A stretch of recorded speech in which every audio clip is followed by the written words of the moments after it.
कल की तैयारी में अब वक्त आ गया है आपको कल की तैयारी कराने का।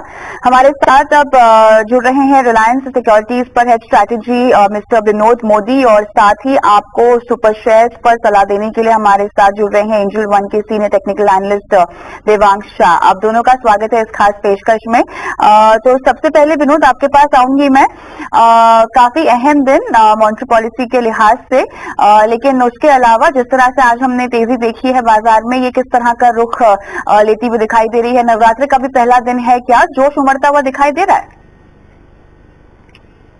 जी देखिए, ये तो जाहिर सी बात है कि बाजार में जो तेजी है इंडियन डोमेस्टिक इक्विटीज में वो तेजी आज की नहीं है। ये लगभग हम 6-7 महीने से देखते आ रहे हैं, और हमारा मानना है कि बीच में थोड़ी सी दुविधा हुई थी निवेशकों को, खासकर सेकेंड वेव के टाइम में कि इकोनॉमिक एक्टिविटीज काफी ज्यादा स्लो डाउन हो जाएगा। लेकिन जिस हिसाब से गवर्नमेंट ने काम किया है खासकर वैक्सीनेशन प्रोसेस में, और आज के डेट में हम लोग देखें तो 92 करोड़ लोगों को वैक्सीनेट कर चुके हैं, जो एक रिकॉर्ड। प्लस उसके बावजूद अभी के थर्ड वेव की अगर आशंका को देखें तो थर्ड वेव हमें उतना ज्यादा इम्पैक्ट नहीं करेगा। तो अभी कुल मिलाकर के देखें तो अभी जिस हिसाब से सितंबर बोले चाहे अगस्त का बोले, जो हमने देखा, जो हाई फ्रीक्वेंसी की इकोनॉमिक इंडिकेटर्स आते, चाहे वो जीएसटी करेक्शन का डेटा हो या इम्पोर्ट एक्सपोर्ट का डेटा हो, पावर कंजम्पशन हो, ये सारे डेटा हमें यही बताता है कि जो इकोनॉमिक एक्टिविटीज का जो अंडरलाइन स्ट्रेंथ है वो काफी स्ट्रॉन्ग है, और ये आने वाले महीनों में भी स्ट्रॉन्ग रहेगा। अभी तो फेस्टिव सीजन इंटर हुआ है, फेस्टिव सीजन में आप देखो तो कंजम्पशन डिमांड भी काफी खास इम्प्रूव हो गया। तो ये सब मिला के एक चीज काफी निकलता है। अगर आज के डेट में मैं यूएसए मार्केट को देखूंगा, इंडिया मार्केट को कंपेयर करूँ, यूएसए मार्केट में हमें समझ में आ रहा है कि यूएसए मार्केट में अर्निंग्स कट होने की ज्यादा संभावना है, क्योंकि यूएसए में अभी बीच के महीनों में चाहे अगस्त महीना हो या पूरा सितंबर महीना देखिए तो 1 से 1.5 लाख का एवरेज वो पर डे का आपका कोविड केसेस, नए केसेस आ रहे थे, जहाँ पे इंडिया का संदर्भ काफी कम था, जिसकी वजह से मुझे लगता है इकोनॉमिक एक्टिविटी इंडिया का बेहतर है कंपेयर टू यूएसए। तो अगर ये दो कंट्रियों को मैं देखूं तो देशों को देखूं तो यूएसए में अर्निंग कट का अंदेशा काफी ज्यादा है, जहाँ पे भारत के मुझे नहीं लगता कि किसी प्रकार की अर्निंग्स कट होगी। और जिस हिसाब का Q2 का प्रीव्यू सारे ब्रोकर्स आए हुए हैं, उस हिसाब से 30% का ग्रोथ 50 कंपनीज का एक्सपेक्ट कर रहा है, जो काफी उत्कृष्ट है हमारे हिसाब से। और आने वाले अभी दिनों में तो देखा जाएगा एक्चुअल ग्रोथ कितना होता है, तो जिस हिसाब से प्रेडिक्शन हो रहे हैं मुझे लगता है कॉर्पोरेट अर्निंग्स ग्रोथ काफी अच्छा लग रहा है इंडिया का। जो हमारा अगर मैं कॉर्पोरेट अर्निंग्स की जीडीपी का बात करूं तो जो ग्रोथ है तो वो 2% हो गया था, काफी कम हो गया था FY20 में। हमें यहाँ से लगता है कि ये जो इसका इंप्रूवमेंट होगा काफी कंसिस्टेंट होगा, जिसके वजह से जो निवेशक है, लॉन्ग टर्म निवेशक हो, चाहे वो वैश्विक इन्वेस्टमेंट निवेशक हो, चाहे वो डोमेस्टिक संस्थागत निवेशक हो, ये सब चीजों को बहुत बारीकी से देखते हैं। और जब हमारा ये सब चीज रेशियो, जब टेक्निकल रेशियो जब इंप्रूव होता है तो ये लॉन्ग टर्म सस्टेनेबिलिटी को दर्शाता है। तो हमें एब्सोल्युटली, और इसी में आगे चलकर आपसे और भी सलाह लेनी होगी हमें। लेकिन चलिए टेक्निकल चार्ट पे देवान ये बताएं, अब आप क्या लेवल्स देखते हैं? निफ्टी की बात करें तो हमने देखा कल करेक्शन के बाद वापस एक गैप अप किया था आज के ट्रेडिंग सेशन के अंदर। सो ओवरऑल अभी भी निफ्टी हार्ट और फार चार्ट स्ट्रक्चर में यहाँ पे एक स्ट्रॉन्ग रेजिस्टेंस देखने के 17,900, ये काफी स्ट्रॉन्ग रेजिस्टेंस फेस कर रहा है निफ्टी। और सपोर्ट की बात करें तो 17,700 का एक सपोर्ट है, इमीडिएट सपोर्ट चलेगा 17,700 निफ्टी के लिए। ऑलराइट, लेकिन चलिए कल का अहम दिन आरबीआई पॉलिसी के लिहाज से तो है ही। क्विक टेक विनोद, आपका क्या लगता है किस तरह की बातें निकल कर आ सकती हैं, क्या कंसर्न्स होंगे? RBI policy building outcome, I think इसमें कोई दो राय नहीं है कि आरबीआई पॉलिसी अपने रेट को लेकर, स्टैट्स को लेकर के उस स्टेटस को मेंटेन करेगा। लेकिन सबसे ज्यादा जरूरी होगा आरबीआई का स्टेटमेंट खासकर मुद्रास्फीति के ऊपर और जीडीपी ग्रोथ के ऊपर। जैसे कि अभी इनर्जी प्राइसेस काफी बढ़े हुए हैं, क्रूड प्राइस 80 करोड़ कर चुका है, तो इसके वजह से आई थिंक इन्फ्लेशन पे कमेंट आरबीआई के बहुत निवेशक लोग बहुत बारीकी से इस पे रखेंगे। तो हमारे हिसाब से आरबीआई का कमेंट्री ये सब दो चीज के ऊपर काफी महत्वपूर्ण होगा। ऑलराइट, इसके अलावा दिग्गज आईटी कंपनी टीसीएस के भी नतीजे कल आने वाले हैं जिस पर नजर होगी, लेकिन कंपनी के नतीजे कैसे रह सकते हैं इस पर हमने भी कुछ रिसर्च की है। हमारे सहयोगी शरद दुबे हमारे साथ जुड़ गए हैं। तो शरद, ये बता, आपकी एनालिसिस, आपका जो अनुमान है वो क्या कहता है? हेडलाइन आंकड़े की बात कर लेते हैं। डॉलर रेवेन्यू में ग्रोथ है, 4% का एक्सपेक्टेशंस देखने को मिल रहा है। अच्छी डील्स हो रही है, स्पेशली आपके डिजिटल साइड में, तो एक अच्छी रेवेन्यू के लिए बम्प अप एक्सपेक्टेशंस है। एबिट के बारे में बात करें तो उनमें भी ऑलमोस्ट 6% का ग्रोथ देखने मिलेगा, तकरीबन 12,300 करोड़ तक का एबिट रहेगा। और मार्जिन्स में एक अच्छी पॉइंट मैंने नोटिस की है कि ऑलमोस्ट 100 बेसिस पॉइंट्स ग्रो करेगा आपका क्वार्टर ऑन क्वार्टर बेसिस 26% पे। तो ये एक इंपॉर्टेंट चीज रहेगा। याद रखिएगा कि बहुत सारे खर्चे हो रहे हैं, आउट ऑफ पॉकेट एक्सपेंसेस हो रहे हैं, ट्रैवल एक्सपेंसेस हो रहे हैं, उसके बावजूद टॉप लाइन ग्रोथ पे जो एक अच्छा ग्रोथ देखने मिल रहा है। नेट प्रॉफिट पे ऑलमोस्ट 7.5% का अनुमान है ग्रोथ का। एक्सपेक्टेशंस की बात करें तो almost 5% revenue growth constant currency growth terms में देखने को मिलेगा।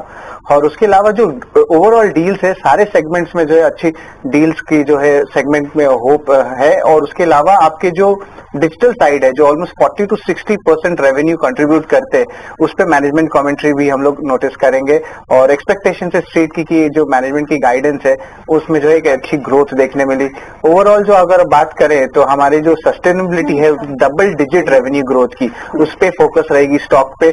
और मार्जिन आउटलुक के भी जो है मैनेजमेंट की कमेंट्री बहुत इंपॉर्टेंट होगी। और सबसे इंपॉर्टेंट पोर्शन जो है एट्रिशन रेट्स जो है बहुत बड़े हैं, और वो एक कंसर्न है कंपनीज के लिए, और वो कैसे उससे डील करते हैं उस पे भी जो है फोकस रहेगी हमारी। तो ये है टीसीएस की प्रीव्यू।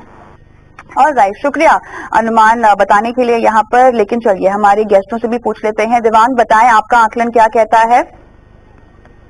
टीसीएस पे बात करें तो टीसीएस की ओवरऑल चार्ट देखा जाए तो काफी स्ट्रॉन्ग चार्ट है। आरटीए में देखा आफ्टर द कंसोलिडेशन स्टॉक में वापस एक upside move, overall trend line का सपोर्ट लेकर स्टॉक ने वापस अपसाइड रिज्यूम किया। तो यहाँ पे एक chart pattern height off button chart structure short term chart है। तो यहाँ पे जो लेवल है, सपोर्ट लेवल है टीसीएस का, वो 3,030 का एक स्टॉप लॉस रख के इसे होल्ड करना चाहिए। ऊपर के अपसाइड जो लेवल है 3,950, 3,980 के अराउंड एक रेजिस्टेंस जोन स्टॉक के लिए, वहां तक स्टॉक आ सकता है। विनोद, बताएं इस पूरे पैक में अब जिस तरह से आगाज होने वाला है नतीजों का, किस तरह आपको जाते हुए दिखाई दे रहे हैं नतीजे? अगर खासकर आईटी सेक्टर का मैं बात करूं तो आईटी सेक्टर का नंबर्स ऑफकोर्स काफी अच्छे आने वाले हैं। हमारा इन हाउस प्रेडिक्शंस है कि इस बार जो लार्ज कैप स्टॉक्स है वो मिड कैप स्टॉक्स को आउट परफॉर्म करेगा ग्रोथ के मामले में।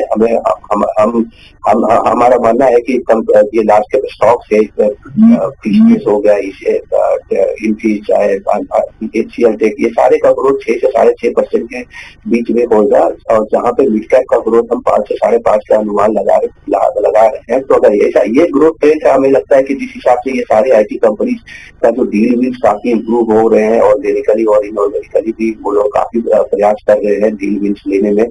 तो उसके हिसाब से गोइंग फॉरवर्ड देखेंगे तो ये लार्ज कैप का जो ग्रोथ है वो मिड कैप का ग्रोथ जैसा होगा, क्या कहें तो आउट परफॉर्म भी कर सकता है। और इसके वजह से जो अभी प्रीमियम वैल्यूएशन जो मिड कैप्स को मिलता है बिकॉज ऑफ ग्रोथ के कारण, तो अभी ये चीज हमारे हिसाब से गोइंग फॉरवर्ड ये चीज थोड़ा सा लार्ज कैप के फेवर में जा सकता है, जिसके वजह से हमें लगता है कि लार्ज कैप आईटी स्टॉक वो मोमेंटम में बने रहेंगे एटलीस्ट मीडियम टर्म में।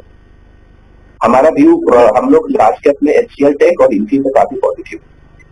ऑलराइट, चलिए लेकिन हम आगे बढ़ेंगे, जी इन्वेस्ट करेंगे और हमारे मेहमानों की ओर उनसे पूछेंगे कि उनके सुपर शेयर्स पर क्या रणनीति है और क्या आपको सुझा रहे हैं। तो देवांग, मुझे बताएं, आपकी पिक में काफी कुछ मैं देख सकती हूँ, क्या रिकमेंडेशन है दर्शकों के लिए?